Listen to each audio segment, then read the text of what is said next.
Well, welcome everybody. We get to play tonight, and we'll see how the dynamics go for the evening. I was asked to do a meditation afterwards, but we'll see. We have some people in the back saying yes, but we'll see what shows up as we go along.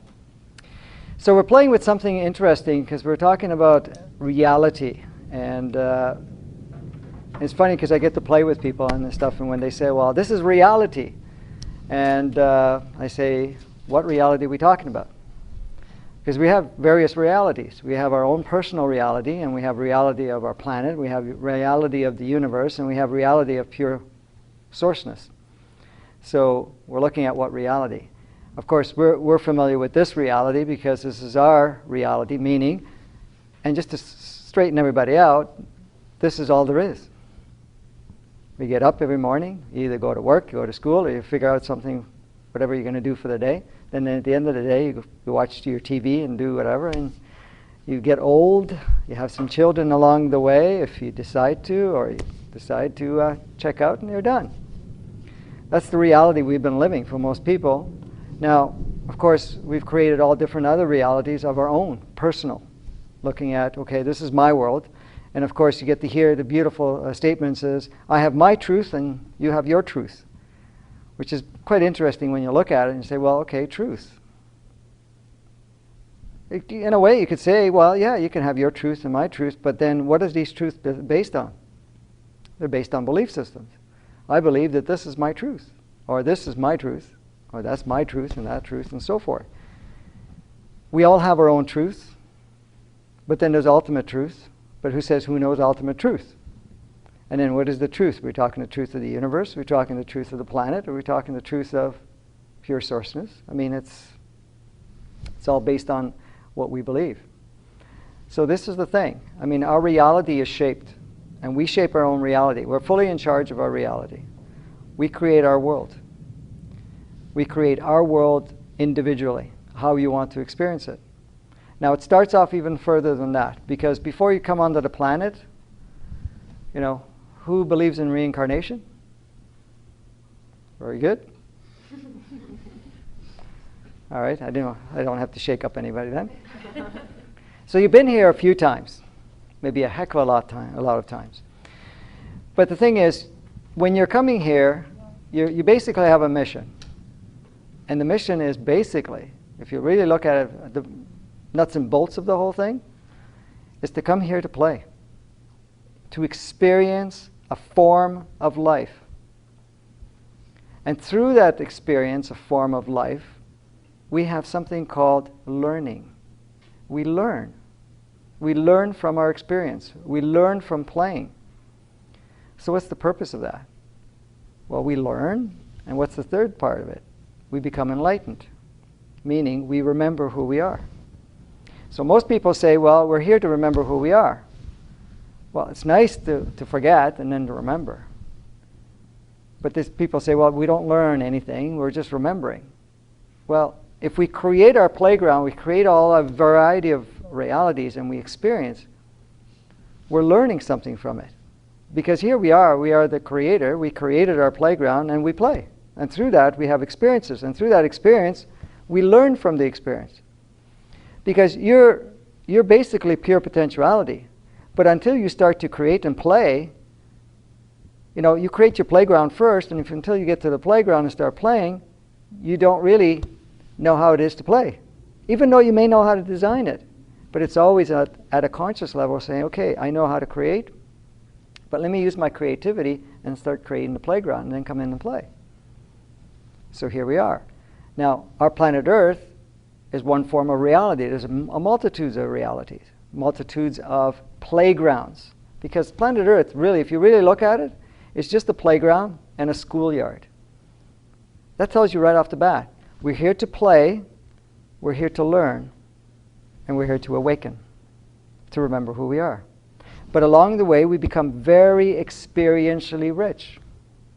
And of course, we decided to play with absolutes with polarity. So we're going to forget totally, we're going to play in the dark, we're going to play in the light, and we're going to play in everything in between. So we're becoming very, very enriched in our experience as we're doing it. So that's our purpose. Many people say right off the bat, what's the purpose of life? What's the purpose of going to the playground? To go play and have fun. Now, that's what we're doing, right? Everybody having fun? We actually are, even though the mind thinks that in some way life sucks. And we start looking at life and saying, is this all there is? Well, how does that happen? Because we forgot we came to play. We forgot that we're here to have a good time and to learn from it. We started to create definitions along the way. This is how life should be. And if it's not certain ways, then I'm not having fun. But we forget we are in charge of that. But it gets even more colorful because on our planet here we created such a beautiful dynamics to play with. We created a multitude of realities because we each have our own personal reality, but we created a certain specific reality on the planet itself. But if you really look at it, the bottom line is, when you are completely free, then you can play freely. But as long as you're living through programs, then you live from programs. So how do we get programmed? Because if you really look at it, how do we experience life? We experience life through what we believe is our creation, of what we chose to hang on to, get as part of our life. So let's take it one step further. When you do come here, each time you come here, you do choose your experience coming here. All right? So what we're doing, we're now the observer. It's like you're sitting down in front of a clean slate, and you now make a mandate of, you make certain points to say, what do I want to experience? Because these lessons I have not received. And prior to 1986, and I'll cover that later, we actually had certain things that we needed to do, and that was create a polarity experience. So that means if I come here and I play one specific set of rules, the next lifetime I want to do this, which is going to be opposite, so that I can actually have a beautiful dance of balance. I can play one side and I can play the other side. So then they labeled it karma. So now we have karma. What is karma? Well, there's a lot of belief systems about it. It's a balancing point where if you do one lifetime, circumstances of playing a lifetime where you are a victimizer and you're a murderer and so forth, in the next lifetime you're going to have to pay. You have a karmic debt. So you're going to come back here and you're going to have a miserable life. You're going to be the hunted one. You're going to be the one that's going to be raped, built, and whatever. And we have this thing called karmic debt. How many of you believe that this karmic debt actually exists? No one. You guys already moved up to class. Give them a... Because there is no karmic debt. There never was. It was just balancing. The soul says, I'm going to be balanced. Remember, the soul does not judge. We judge because we have a belief system that it should be one right or wrong. And if you're religious, then there's a dictator up there that's kind of making the rules. It's interesting. I had a gentleman I was talking to. He was a priest, and we had a little play with him. And of course, he's telling me that, you know, all these people and so forth that are not from this specific religion are going to go to hell, right? And so he was making a big ordeal with this hell thing, and I said, you know, Father, I'm just going to have to mention something to you. I said, you've changed from one place to another. Now you're in a place where you actually believe in karma. You believe in reincarnation. And he says, yeah. I said, well, let me explain something. If there's reincarnation, and you believe in it, that's great, because, yeah, it does exist. I said, and the karma was there, and we were playing this role.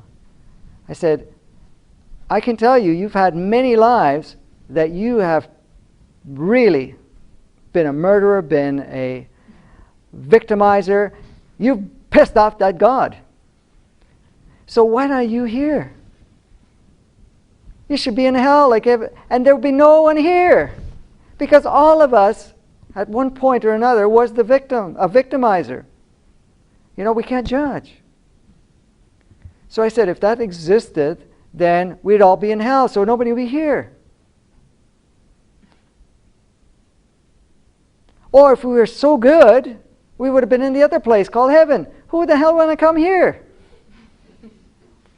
So, does that carry any value? And he's going, wow, I never saw it that way. I said, because we've been coming back and we're playing both roles, that's all. It's just roles. Kids, when they're playing in the playground, you must remember playing in the playground where you take turns, I'll be the bad guy, I'll be the good guy, and they're running around chasing each other. Then at some point they change. So what happened there? They just took turns to play different roles. They get to see what side. One side as a persecutor, one side as the one being persecuted. That's it. So that's what we were doing, creating this polarity and playing in that polarity. And we were just having experiences.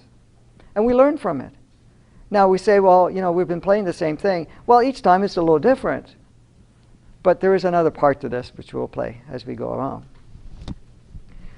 However, in 1986, we decided to do something different. We decided to even get rid of all that polarity stuff. So if you guys all remember, for us to even appreciate light and to appreciate a good day, we have to have a lot of miserable rainy days. Like today, we had lots of rain, we had some dirt.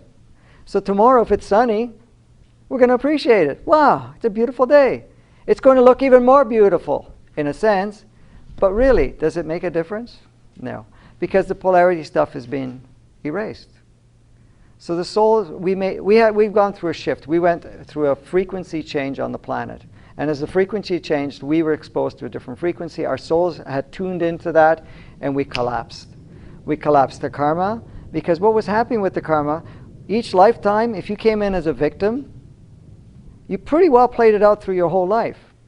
And it was really hard. So it's like this, the subway we hear underneath here, it's got on a set of tracks. Railroad, subway tracks. So it can't really deviate. It has to follow that path. And that's basically how we were playing the karmic role. We set parameters and we had to stay within it. Now at some point, if you really did a good job and you now balanced it off, then you can kind of get free. But you usually played the whole life of whatever we did. So now what we've done? We said, okay, if we're doing this, right now we're coming through a cycle change. We're coming into a different experience of life. We're wrapping up our last cycle, or our last 5,125-year cycle, before we enter into our final cycle. And that cycle is a different cycle. It operates at a whole completely different frequency. And the soul needs to be ready for it. So he says, okay, we're wasting time here. We need to speed this up. We've been a little stuck, okay? So we decided to get rid of that. Polarity, the same thing. So now, instead of us having an experience where, we're always looking for the shoe to drop because we're having a good day or a good week or a good month or a good quarter, what's going to happen next?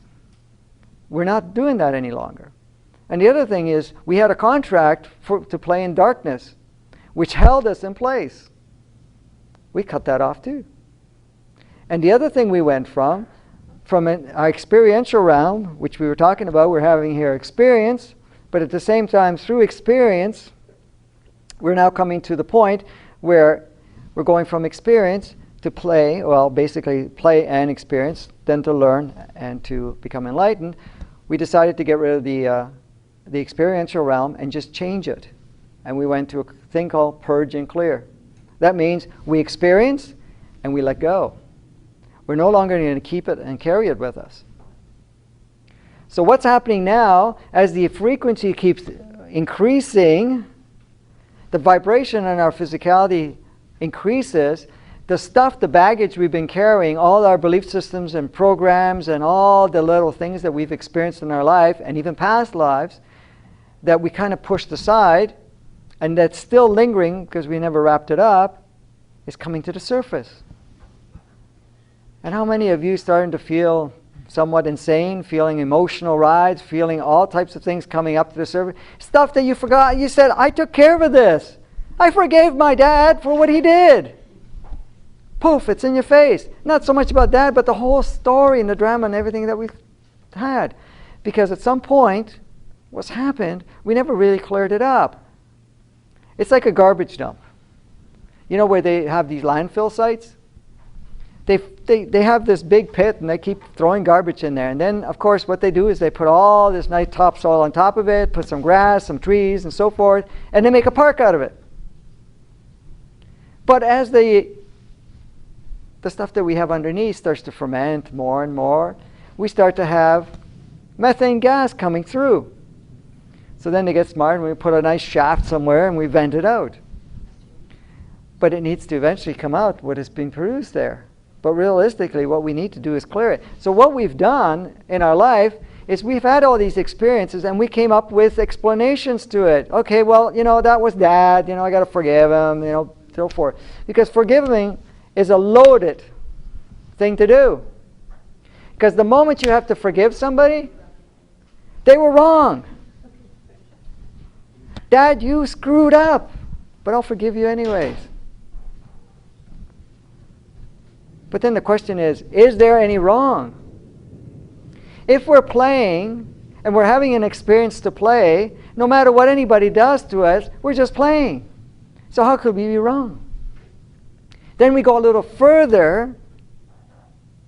For some people that haven't heard this, for someone to do something for you or hurt you, or what we call it perceptionally, hurt us, they can't do anything. No one could ever do anything to you unless you give him permission. Well, I never give him permission. Where would that deal come from?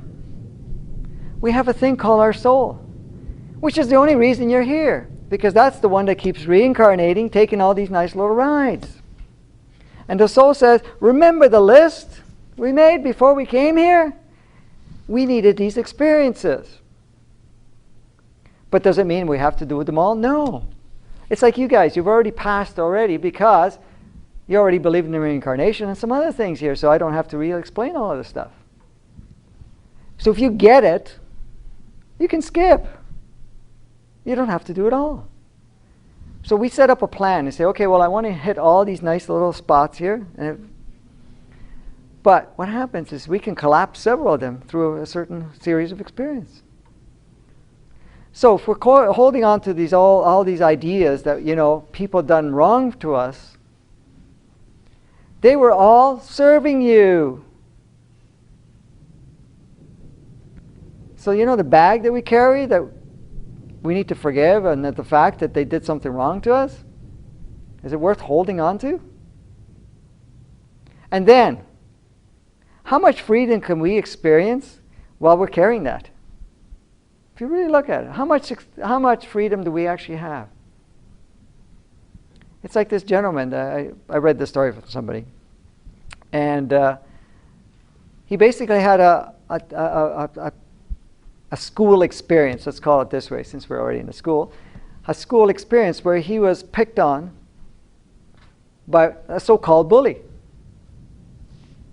And he was called a loser and so forth. And what did he do? He wanted to prove to him, I can be better than you. He spent the next 20-odd years making something out of himself to show off to this bully. So when the school reunion came along, he was, of course, now wealthy, and he was already made all these arrangements to bring to this guy that he was going to meet that picked on him in school and show him off and say, look what I did. You can't call me a loser. So the reunion happened. So he beelined right straight to that gentleman. He says, you remember me and what you did to me. I'm successful. I did that. And he says, I don't even remember you. He says, remember you picked on me and all this stuff? He says, if I did, I'm sorry. But I don't remember it. Meanwhile, the other guy carried it for 22 years or so. Did you ever face your dad or somebody that did something that we perceived wrong and you went to tell them and they say, I did that? Why? Because they just played a role. How many of you have ever said something or done something and you're thinking, what the heck why did I do that to someone?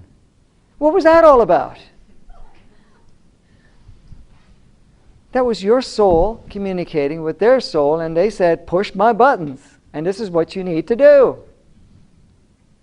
See, we think we have only one level of communication. We're communicating, of course, how we're communicating one-on-one here, using verbal, body language if you want. But we're having soul-to-soul connection here. And that's why we have some of our, what we call soulmates, that everybody's chasing to find, because they're going to be the ultimate. Yes, the ultimate. Pusher, you got it. Absolutely. So that's what it's about. So we're just assisting one another so that we have a series of experience and move on from it. You learn from it and move on. But the purpose now is changed. It's not just about experience. It's about showing what we're carrying. Because if somebody says something to you and you get upset, you get hurt, which is a beautiful one, who's in charge of getting hurt? The victimizer or the victim? Now, there is no victimizer or victim. It's just I'm using that as a terminology here. Because we're all just playing.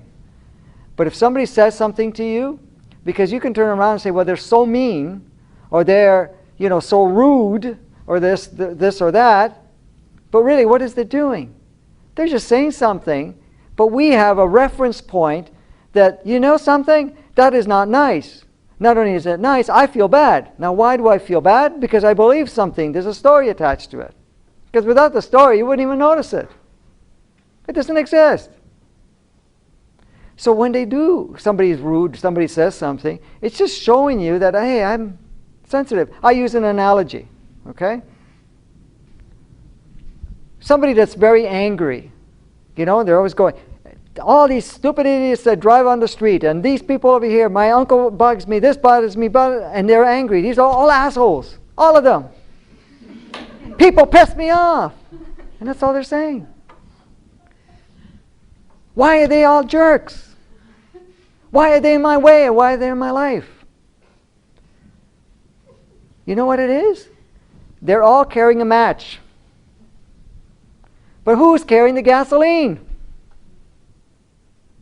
The one that's getting upset. So if we're going to choose to carry the gasoline, then of course we're always trying to avoid anyone with matches. Because we go poof right away. We inflame. So what's the answer? Stay away from people with matches. But then what happens to your life?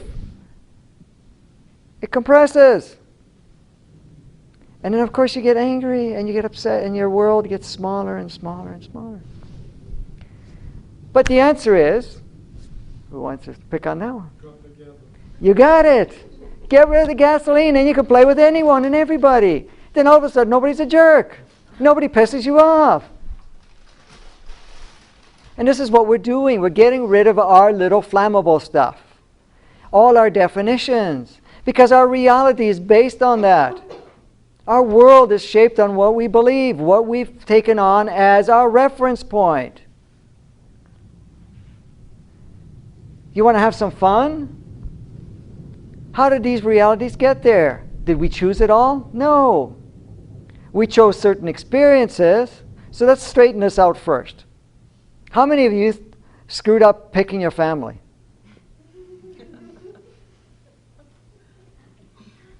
There you go. Thank you. And then how many don't like your name either? I got news for you. You picked the family.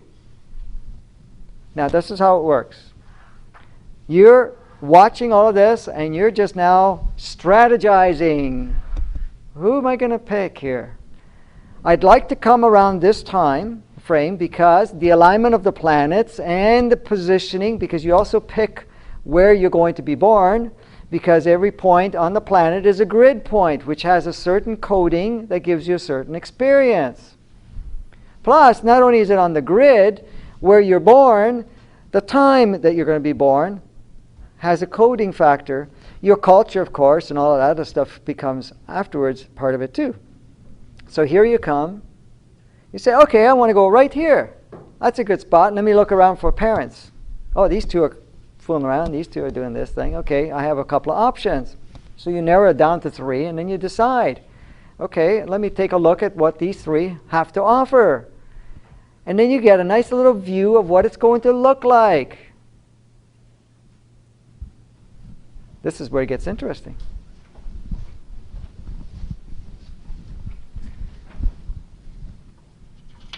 So you get a little preview of a multitude of timelines for them. I know I don't have that much time to explain everything, but we have a multitude of timelines, okay? And the planet has timelines too. Meaning, whatever our choices is, it's like this, okay? We have all these different paths. It's like anywhere you're going, there's a lot of different roads you can take.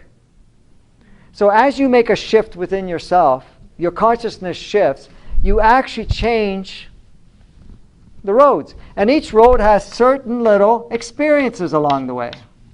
Of course, they're going to be all different.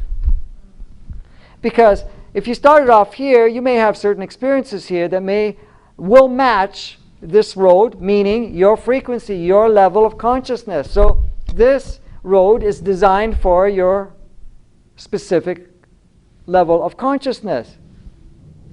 So as you're going here, if your consciousness shifts, what we can call your vibration, your consciousness, your awareness shifts, and now you just skip over. So you change.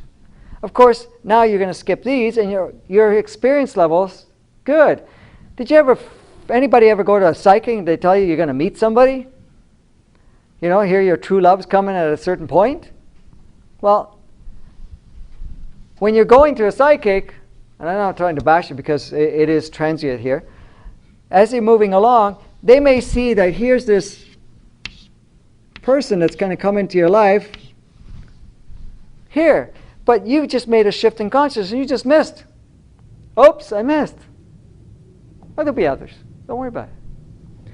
So what we're doing, so before you come on the planet, you get to see mom and dad with several of their timelines. And you get to see, okay, well, I could have this or any of these, or it can vary. And then you say, you know, will it fit my list? Because you just made a list of all the things you want to meet as you're here. Okay, I think I can get that stuff on this one. So you choose your parents. Now, when you choose your parents, what you do, it's like a car, okay? Mom and dad is the manufacturer. It's like an automotive manufacturer.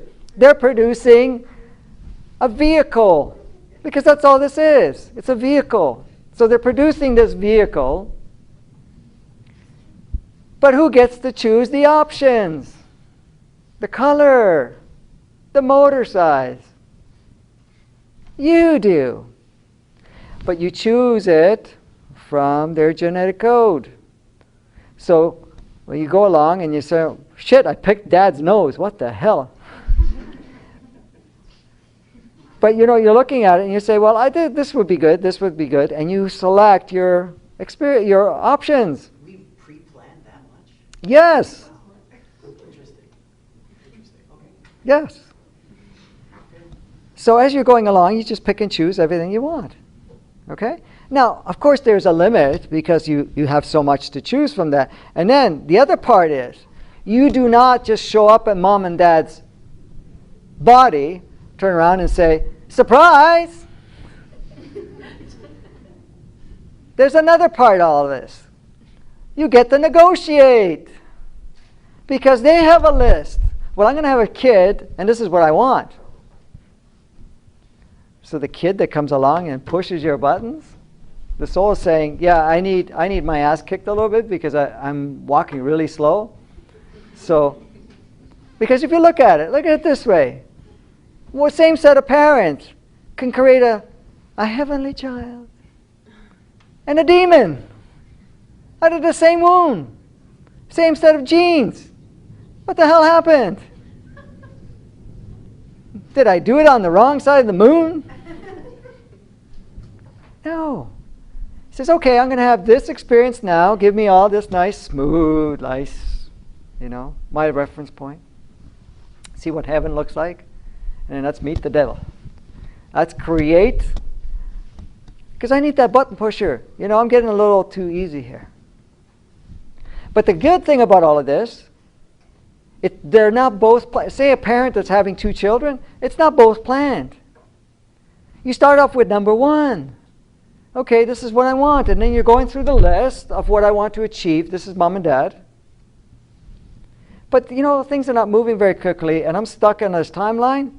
So the next child that comes along, you say, okay, we got to raise the bar here. We're going to have to get this thing a little hotter because I didn't get it from my first child.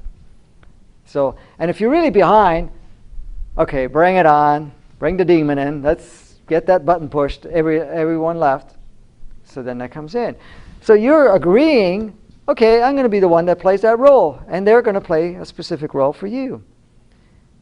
And for the people that don't like your name, you picked the name. You gave it to mom and dad. And you say, what the heck was I thinking? I get that lots of times with kids. What the hell was I thinking if I chose them? You weren't. There was no thinking because there was no mind, no judgment.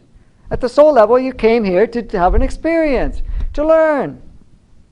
It doesn't say, oh, well, I need to have this, and this. My parents have to be rich. They have to have that. And I want my Ferrari when I'm 16 or 18, whatever. I want that silver spoon in my mouth.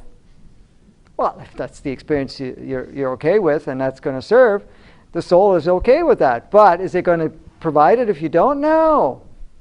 But you come here and you say, well, I'm misfortunate.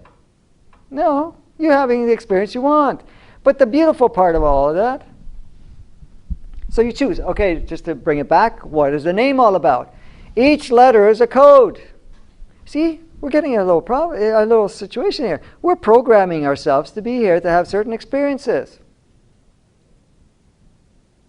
That's why the astrological charts, when you're looking at it and so forth, well, wow, I got all these characteristics. Yes. Plus, I got my dad and mom's genes. And shit, did I make a pretty interesting choice? But here you are. And you're here to have an experience from it. And the next time you pick another vehicle. That's it. You're in and out having your experiences. So that's how it works on that aspect of it. So what we come here then becomes the other part of it. Now how do we program the rest of it? Well, when you arrive here, you have to understand you've chosen what you've chosen from the parents, but then you're coming into a culture. Of course, there's a certain level of programming regarding culture, what it represents to be Italian, French, German, whatever it is. Okay? And then, of course, the community where you're on. And then the people that are around you that you're learning from. And then you have education. You have religion. And then you have your careers and you have your other experiences. See, these are all programming you. And that makes your reality. So that's your reality. And you're pretty well screwed because that's your reality. Sort of. Not really. That's just what we play with. Now, how many of you feel that you're absolutely free? No one? But what we want to do? Heat cool. All right. And that's great. Until next week. Because the moment something pops up that you don't like, oh shit. Life is controlling me. So what's happening there? Our reality is shaped. See, we program ourselves how to think, how to see the world, how to feel. how to judge and discern, how to respond. We program ourselves. Because realistically, we're just a vehicle with a software program in a computer. That's it. But is it who you are? No, not at all. Who you are is pure potential. You know, everybody's looking for this God, this ultimate creator. And we're looking around, and of course we're studying religions, and we're praying, and even spiritual people, they're always praying, they're putting out. And I love the religious people, because I've come from a religious family. And my mother was always praying. All the time. She was trying to save my soul from going to hell. Because I was a horrible Catholic. I didn't fit in. Didn't want to play with that. But whenever she was praying, I kept asking, well, what are you praying about? She always had a shopping list. I said, is he at a vending machine? And I'm saying he just for the sake of it, that's how she referred it. And I loved it. I used to tease her. I said, well, how many things on the list came out? None. I said, why? Well, I'm not a good person. I said, so why waste your time? You pissed them off already, so forget it. Don't waste your time. Well, this God that we're talking about, first of all, there is no man in the sky. And it's not a man anyways. Created in his image. What he's talking about, creating an image that even was brought, is really the source that's within you, the soul. We are all the source. It's like for me to have anyone here and say, well, you know that cell in this body right here? That's an isolated cell. That cell makes up to the rest of the finger. And the finger makes up the hand, the arm, and the rest of the body. So really that cell is part of Franco, of this computer anyways, of this package. That's what it is. We're all source.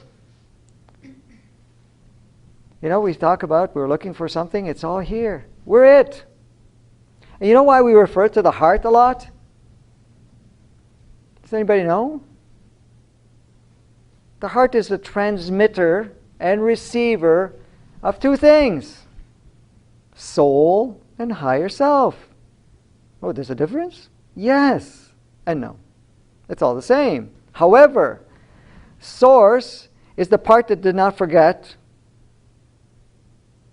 themselves. Soul is the part that forgot and is going through the experience of remembering. They're both there, connected to your heart. The heart transmits and communicates to this computer. And then we have two parts of the computer. We actually have three. But we have more parts. But anyways, we'll play with some of it. We have the left and right hemisphere, the brain. The right brain is what gives us our mobility and experience and deciphers that you guys are here. Realistically, if I turned off my left brain, you guys wouldn't exist. I'm just talking to nothing. Because all I see is energy. But here I see physicalities with certain specific definitions. It's a light show, but the left brain actually deciphers that light show and makes it look like there's real people. Which is great. So could you imagine when you wake up one day and you figure out there's nothing but me? And I made all this stuff up. Look at all these nice little people here that are not there. It's just me. I'm giving you teasers anyways. It's real, by the way. It's real that exists. So here we have this left brain that actually is the part of the computer that makes us look like we're human and we're moving around doing our stuff. It's the analytical part that calculates and figures out what to do next, strategizes, plans. And then we have our right brain, which basically is the part of us that's intuitive and creative. But that intuitive and creativity, what is it about? That is giving us the opportunity to create on this realm. And it also can play around and tune into different timelines and can give us an idea of what to play with. So that's what we use the right brain for. Then we have the third eye, if some people have heard it, well, front lobal. How do they call it? Pituitary. Yes, thank you. I have a tough time saying that word. So we call it third eye for now. So here we have third eye. What is that? Transmitter receiver to what? Universal and sourceness. Now that gives you a broader expression or connection outside of this realm. Oh, wait a minute. Aliens? What is all that stuff out there? They're all brothers and sisters, just having a different body, different projection on a different planet, which is another playground. That's all it is. But we connect with that level, and we connect levels right to the actual sourceness. So now we have all these connections. We have all these beautiful things that we don't really use that often, but we're slowly reactivating it. Okay? So here we are having this experience. And as we change, as we're going through a shift, we reconnect all of this. So now you start to see, wait a minute, we're all one. I love it when people say, well, I don't care about the stuff. I got to make money. I got to do this and this and this, And they're doing whatever they're doing. Could you imagine blowing up the planet? We've had that opportunity several times just in the last several years. Could you imagine pushing the button and all these nuclear weapons and rockets and stuff blow up the planet and the planet's fried? The planet's still okay. The consciousness of the planet got a little changed, so we can't be there. Could you just imagine them waking up and saying, oops, I forgot that was what kept me here. I screwed up. We've done it.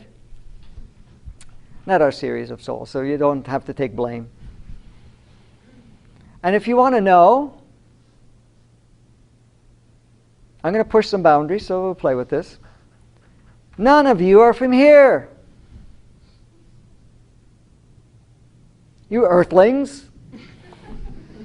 You just visit. You're here for what? 15,000 years. The planet's been here for millions of years. Some of you have been here millions of years ago. Off and on, we come in and go. Because remember, the soul chooses their playground. So you've come from other planets. But if you want to know where your body comes from,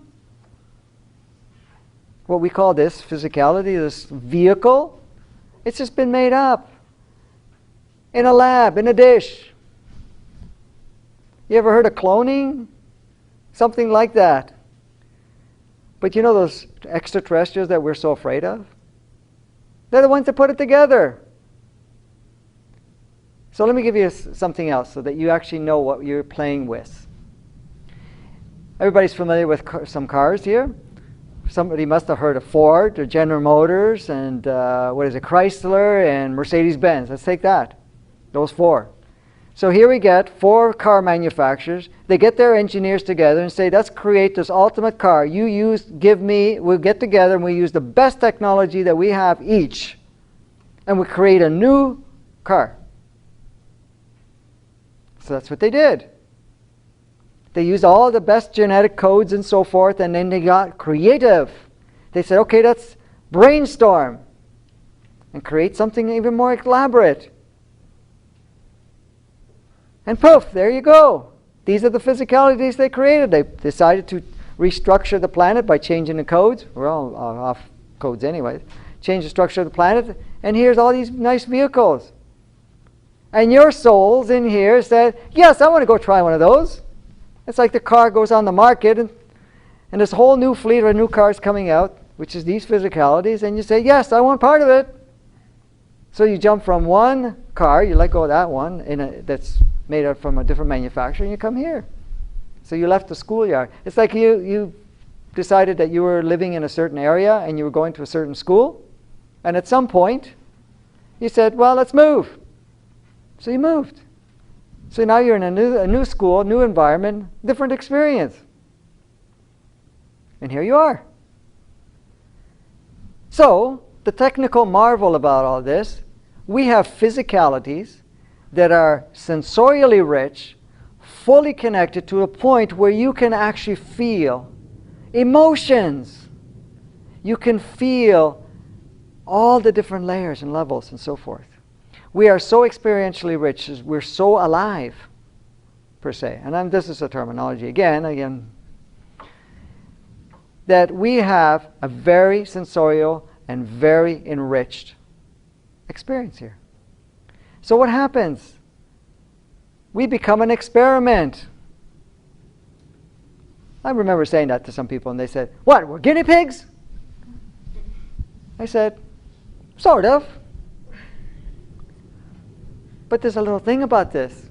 You weren't forced into it. You chose. You said, yes, me, let me get on there. I want the first one." Do you ever see these new cars that come out? Everybody's like pre-registering. You guys been registering. I want to go. And then, you know what the beautiful part is? When you have a certain life and you think it's horribly shit, you check out and you're saying, and I've heard of this before, "I'm not coming back, forget it, never again." You get off the ride, this goes, all the judgments, belief systems, perceptions, and you look back and say, what was that big deal? Oh, send me back up, I'm going down there. This time I'm going to really show them how to do it. Whoops, what happened? We have the choice. We're not here by mistake. Nobody condemned you here. No one. God wasn't pissed off. You decided to have a different experience. That's all. That's all. Nothing more. So here we are. We're having these beautiful experiences, and we create our realities. But what's happened? Ultimately, we're these beautiful, powerful beings. But at some point, we decided to really accentuate our experience. We agreed, with the help of some other extraterrestrials that came along, and gave us the opportunity. Because who knows about video games? No one? I can't believe this. The market's going down. Sell the shares. Nobody plays video games. Well, I don't, but anyways, I know of them.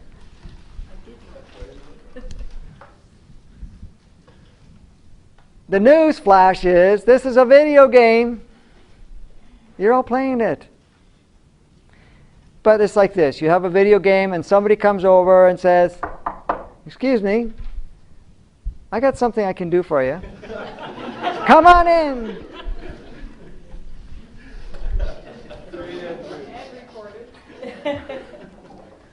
Now, does anybody want to tell them who the last ones who were here are going to have to do at the end? No, we'll let them find out. All right, they'll find out. We're playing a video game. But somebody comes along and says, "Listen, I can tweak your video game and make it a little bit more interesting." And we said, "Well, sign me up. This sounds like fun." And our software program got changed 10,000 years ago. Our first initial series that came out was 15,000 years old. So we have a 15,000-year-old computer program box here, whatever you want to call it, from manufactured. Then we went through 3 alterations, 10,000, 5,000, 3,500 years. We had our little visitors come back and reprogram us. So we turned off DNA strands, and we decided that we were going to go from 12 strands to 2 strands. We started to disconnect with one another. So what happens? What are we doing now? We're playing a software program that is 10,000 years old. And we have had a hard time upgrading it. Could you imagine buying a computer with programs that old? Well, we're running them. But we have the opportunity to change it. And this is what's happening with the shift that's going along. It's giving us an opportunity to dissolve all these alterations that were made. Because our original state, who we truly are, what we were designed, doesn't operate this way. We never had the level of separation that we're experiencing. We never killed one another. And scientists have figured it out now because they're looking back. Anything that is older than 10,000 years, they never had any wars. They showed no signs of any weaponry. They saw no signs of walls or anything of that nature. Everybody was in communities, assisting one another. They were playing. How about if I told you didn't even have to eat? Sun gazing. Sun gazing. And even naturally, you didn't even have to sun gaze. You just sucked it in from the sun. That was your experience. Yes, we were fruitarians. Okay, I'll give you that much. But that was just a sensorial experience.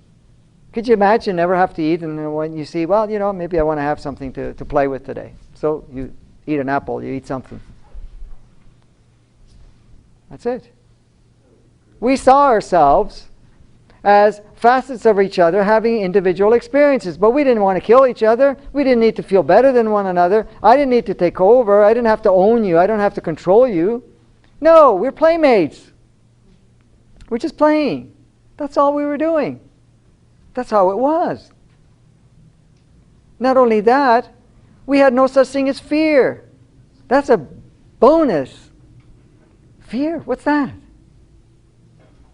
I think they have a dictionary someplace that say, what is it, false evidence appearing real? We have this computer that takes all these little histories and everything else that's seen, and it starts to create a picture of what it's going to look like. And we create fear. Most of the stuff that we worry about or fear about never happens. But we put a lot of invested time in it and energy. So we didn't have fear. We didn't even have survival. We didn't have to eat. The temperature, oh, by the way, the temperature of the planet was not so drastic where we had to start burning wood and create heat and all that stuff, because it wasn't that cold. And it wasn't that hot either, so we didn't need air conditioning.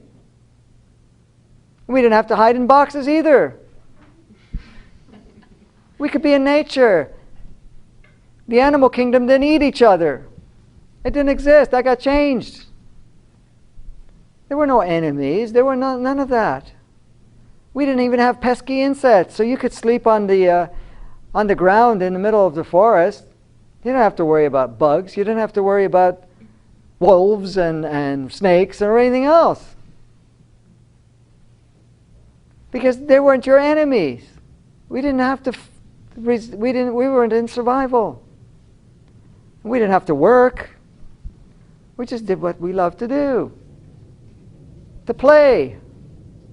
Now, how many of you would like to just play? Only one person, 2 people. Oh, yeah, guys, go back to work. Have fun.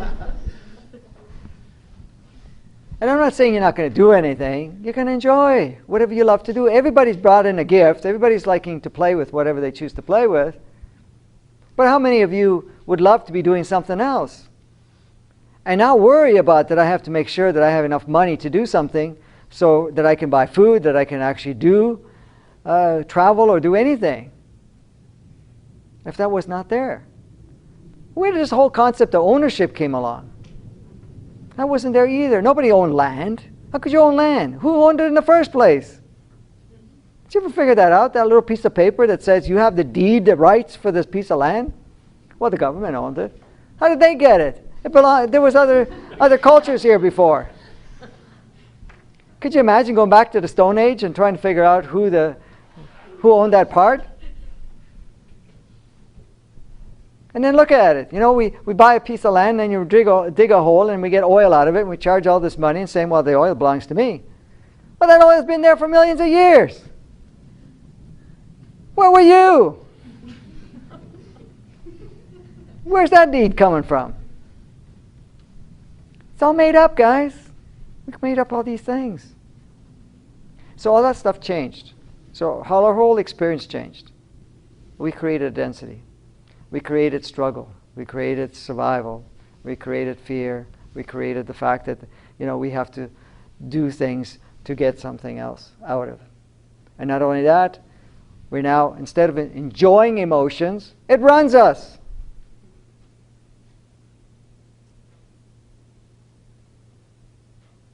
I'm not saying there's anything wrong with emotions. It's good. Experience it. You want to get angry for 10 minutes maybe, 5 minutes, half an hour. If you want to do it a day, that's fine. But imagine running a next 5 years, 10 years, lifetime, always pissed off. And you know what the part about it? It's not about it's only an experience, so there's no judgment. But then you're on one track, because everything that you're experiencing is all based on that. So who's running who? You want to experience it as a play. You play with emotions. You experience it. You want to be in love? Be in love. You want to be upset? Be upset. For whatever period of time. The next, what do I want to call it? The next thing. It's like an amusement park. You're going to get on the roller coaster. You're going to try it out. But then we forget. We were on the roller coaster forever. At least until your life ends. But we never realized we can get off. Oh, there's a whole park left to play with. I haven't been to Wonderland I don't know how many years. 15, 20, I don't know when it first originally opened. I'm sure they have a few rides there now. Who would want to go there, always get stuck and stay there in one spot? There's so much more to experience.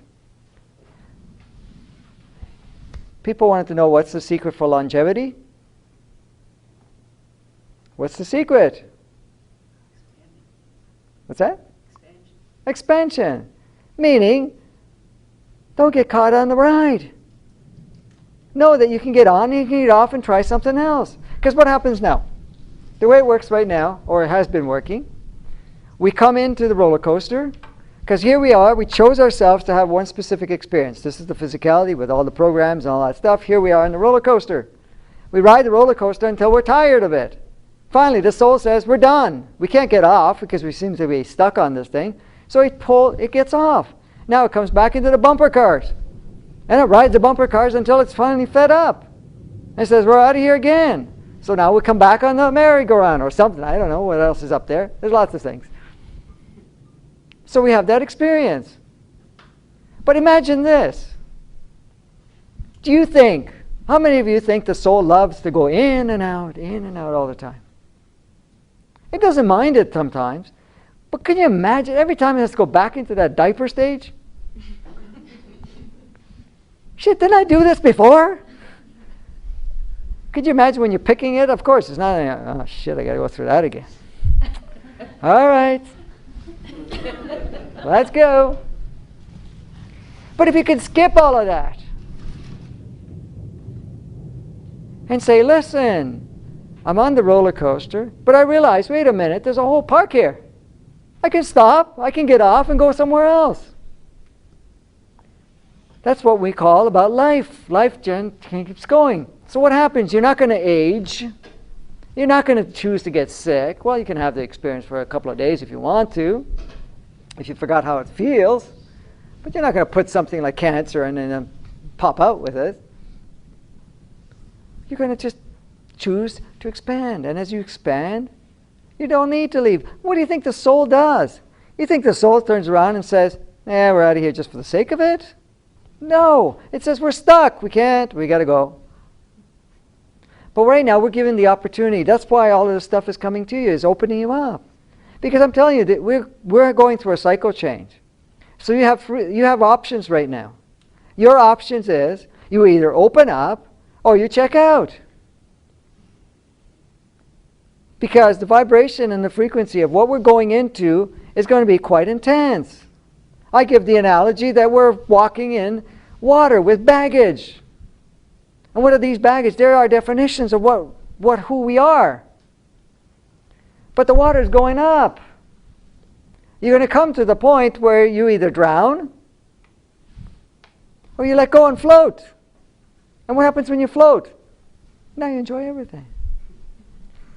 So that's the whole idea. That's why we need to let go of whatever we're hanging on to, because that creates your reality. Now, we are in a system. You have to look at it. We are in a system that really likes consistency and control and power. Did you ever figure out that everything around us is doing the opposite of what we want? We want freedom. We want fun. We want play. Meanwhile, the system says, you got to go to work, you got to be educated, you got to do this, you got to do that, and you can't get out. And not only that, talk about freedom. You're being programmed without you, the mind, of course, realizing it. And we keep teaching each other. You know, people have children. Oh, we've got to make sure we teach them all the ways how life is. And of course, we're going to teach them our culture. We're going to teach them our religion. We're going to teach this. And then we send them to school to be programmed. Do you ever wonder why children don't like school? Here you take a soul with a nice fresh computer. That's before they get all the vaccines. This fresh computer that only likes to play and wants to be open, creative, sensorially rich. Do you ever see little kids? They're taking everything in their mouth and testing everything. Everything is beautiful. So imagine growing up in a grown-up body and still have that baby capability just to play and to experience. All of a sudden, you want to experience and play with somebody. So you play with somebody. It's not like, oh no, I married them, they're my owner, I own them, and they have to be loyal to me and this and that, or that I can't go do this and that because there's right and wrong, and then there's this man upstairs that gets pissed off. We have to do all this stuff. Could you just imagine playing? A kid, that's all they know. But no, we got to get growing up. What's the magic word? We got to come to reality. Reality is work. Reality is doing all the stuff that everybody else does. My question is, who made it up? We're making it up along the way, and we're supporting it. But we're choosing to step out of that. So we want to be that creative child, to use our right brain, to bring in the higher consciousness, to connect with who we truly are. And bring all of that in. So now we're creating a connection to our heart, which is the soul and higher self. We're connecting it to our right brain, which is our creative and intuitive part, and which is now communicating with the left and right part of our brain, which is now, of course, this is the part that's giving you the experience of the human part of it. Bringing that in. Now we bring in our third eye, which is basically seeing the bigger picture of it all. And now, could you imagine how you create and play? Where now you're not driven by just software program that tells you this is reality. Get real. Anybody say that? Get real. Mom and Dad wants the best for you. But they want best of what they think and know. You can't blame them, that's all they know. Because they're parents. It's like the example. I mean, this is a simple analogy. Well, it really happened. But anyways, at least that's what I was told. But it's a good analogy to use today. It's like this couple, husband and wife. The wife can't get to the butcher shop, so she, of course, does what, it's natural. You ask the husband, that's natural. Can you go to the butcher shop and get me a roast? But make sure to tell the butcher to cut the ends off. And he's going, why? Because that's how Mom always cut it. We always cut the ends off. Just bring it back, cut the ends off. Don't ask any questions. But he's a curious George there. He says, well, I don't know. I'm going to call Mom up, or what we call mother-in-law. Hey, Mom, what's going on here? What's with the cutting the roast at the end? He says, well, I don't know. Mom used to do that too. Fortunately, Grandma was alive. So we call Grandma. Grandma, what's the deal with the roast and cutting the ends off? Oh, I cut it off because the pan was too small and I had to have a small pan because it was in a small oven. Now she had a purpose for it. Meanwhile, we're still carrying it along. So look at it this way. We had certain experiences of density, meaning, yes, we wanted to experience everything we're experiencing. There's no judgment about it. It's just experiences. So we wanted to have those experiences. Now we're having the experiences, but we seem to have a tough time getting out of it. So we're doing the same thing. We're teaching everybody what we knew. Did you ever hear anybody say, we got to go back to the old ways? Really? And I love it when they say, you know, in those days it was more peaceful. I said, did you come by the cowboy age? Did you come by the times before that? Even the times of Christ? In the name of God, they were destroying men, women, children, everything. I said, do you think we ever had peace? No, we never did. All we've done is changed our toys. We just have more deadly weapon. We can wipe out more at the same time. You want to wipe out a nation? You need an army with swords.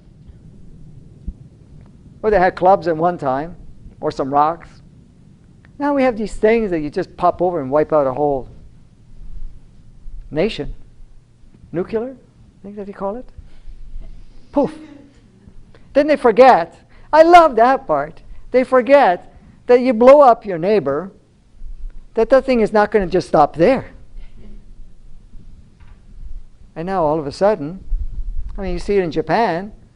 I mean, that was just small, but you see how it rippled and it was just traveling. Oops, we forgot. There is no borders.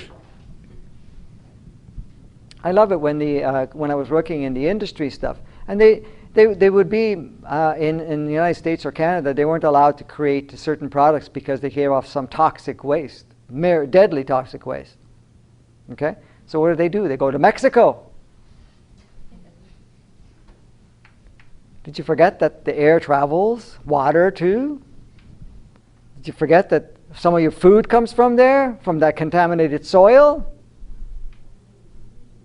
Well, so we're looking at that. And say, well, you know, we got to connect the dots here. So here we are.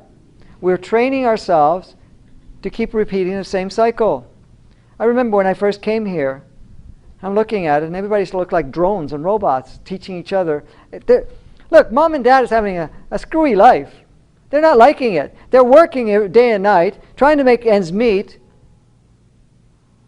And what do? They program their kids to do the same.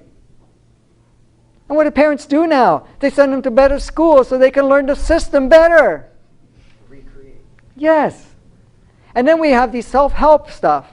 I love those ones. Is it about freedom? You know, they say, what did you call it? The ideal life? The dream life, that's it. American dream, dream life. Yeah.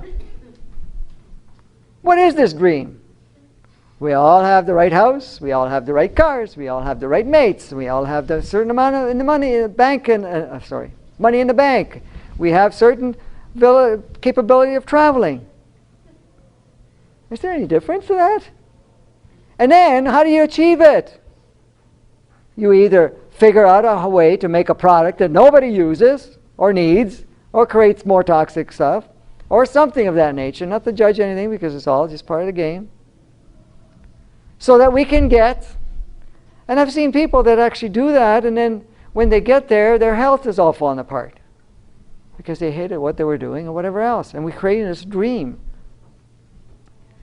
Did you ever figure out and ask yourself, where is this dream coming from?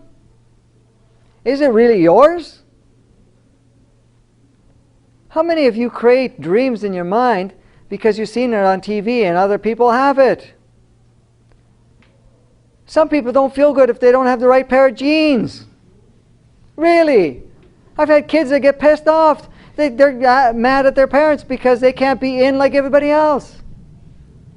Did you ever figure out and this is no judgment, this is just an experience here, guys. I still can't get those pants with the crotch down here. And the underwear showing. And some not even that. And I go, well, that's cool. Who came up with that idea? That's pretty cool. Practical, you can like that. And you got to pull it up every so often. Go, yeah, that makes sense. I'm not judging it, it's just an experience. But I love Oh, I've had kids come up, and say, I'm an individual. I said, you look pretty gothy to me. I mean, that's not individual. There's lots of people like that. I said, is that your own creation? The goth look? No, that's not individualization. You're just fitting into somebody else's idea of what it should look like. Well, I want to be in this group. It's still a group. True individualization is being fully who you are and not following any trends, any ideas of somebody else. Then you start to get creative. Take education. Any teachers here? I can't stand it. Okay. I'm not here to beat you up. It's not your fault. What's the purpose? I really don't know. The whole thing you're saying about the programming is exactly how I feel. That's why I want to open up my own. School? Yeah. Yes. We need more brave souls. Thank you. So what does school take? This beautiful, pure potentiality kid, and now we have to reduce them to programs. Now, I'm sure you would like to go there and say, okay guys, these are some of the basics we've played on. It's a little archaic, but it's a basics to start. But how about using our imagination and our creativity and create at that level? So here we come up with a brainstorm way to create our world where it's clean and we're not enslaved, and it has to be suppressed. It has to be hidden away. Do you realize that a lot of the stuff in history books are totally false? Even science is incorrect, because even some of the inventions that I worked on, you know what I got? When we came up with stuff where we're not converting energy, we can produce energy out of just tapping into different forms of energy without actually burning energy or creating energy or transforming energy. They say, well, no, we can't do that, because then we have to rewrite the books. Huh? Are you kidding me? We came up with ways 35 years ago and more how to run cars without fossil fuels. Never have to do anything with it. Super clean. All the free energy you want. Sure, you can't come up with that. Are you crazy? We're making billions out of this thing per month. Trillions, I think. So here we are. We're putting all ourselves back into boxes because what are we afraid of? And I see it. I was an engineer for a while because that was what I needed to play for the while. And it was great because I got to see how the world functions. And what I saw, I couldn't believe. I go, you're kidding me. Plants dumping some horrible toxic stuff into the drains, and I'm going, where do you live? It goes to the lake, comes back here. You're going to be drinking it. You're going to be cooking with it. You're going to be watering your gardens with it. You're going to be indulging it. I said, well, you think it goes away? No. But it's all about profit and whatever else. But at the same time, again, no judgment. It's just an experience. We're in a playground. I'm just making you aware. That's all. And many of you already know. So here we are. We're creating these so-called realities. So our reality is based on everything we're experiencing. Now, like I showed before, we pick the entry point. And that's why I want to make a point. It's an entry point. It doesn't mean that you come here and you're stuck with whatever you came in. It was your starting point. It's like you're creating a beautiful piece of art. So you started off in a corner. But the art didn't stop there. The painting continues to grow. But we think, no, that's it. That's what I created before I got here, and this is what it is. People go back into all these old, what do you call it? I'm forgetting the word. All these old books and so forth. I'm forgetting the words right now. So anyways, we have all these scriptures and all this stuff that was written back, and you're looking at it and they say, this is the truth. Well, yes, there is some truth, but you think we probably figured out something more by now? We did, but we are not allowed to. We're not allowed to be ourselves. Now, here are these kids that are coming onto the planet with a higher level of consciousness, and then we turn around and say, we can't have these loose minds around. They're going to figure it out. Anybody see The Wizard of Oz? Remember the big wizard? He was just that little old feeble man in behind a curtain,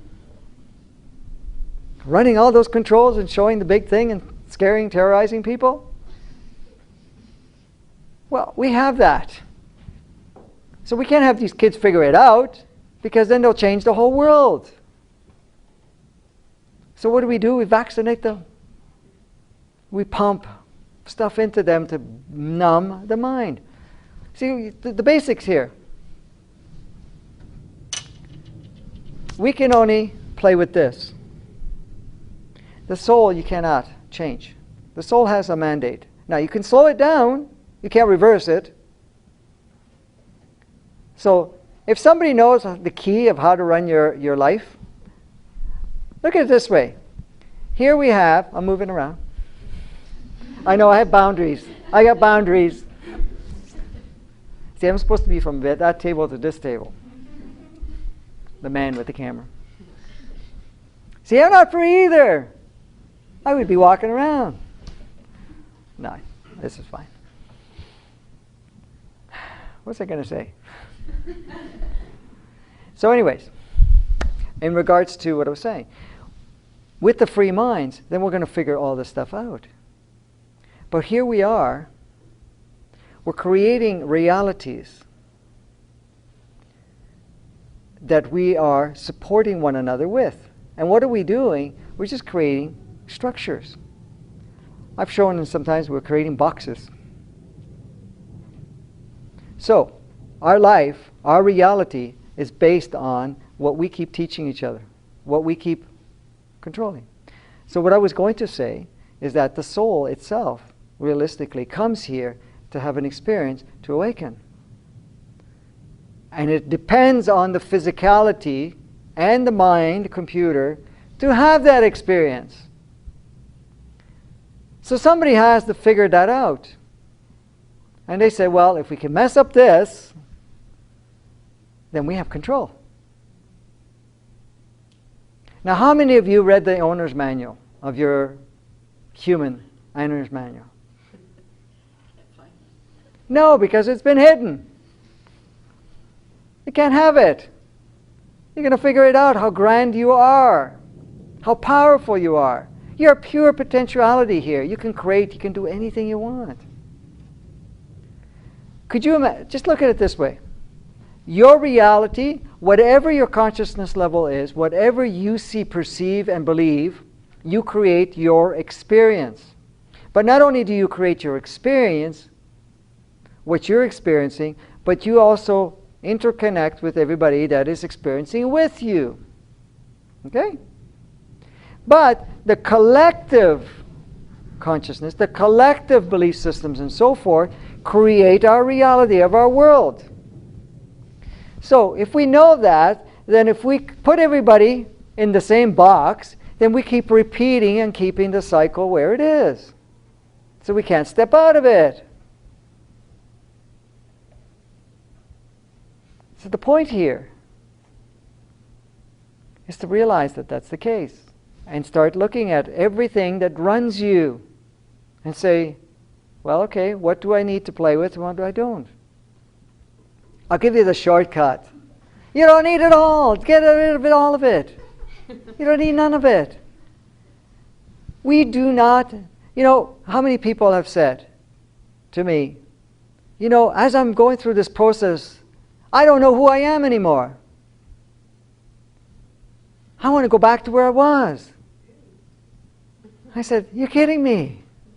I said, you're a perfect place. You don't know who you are. Now you're pure potentiality. It's like this. Oh. You don't lose me for long. I have a list. I should keep the lines up. I have a list of who I am. I defined myself. I'm a mother, I'm a father, I'm this, I'm that, I play this role, I that role, and all of these definitions and my belief system define me. But now my definitions are coming down because everything I thought was real is not. So who am I? At that point, what you're doing is you're wiping out the slate. And of course, the mind computer, the ego program says, oh my God, who are we? Because it needs stuff to define itself. The mind has to be busy at something.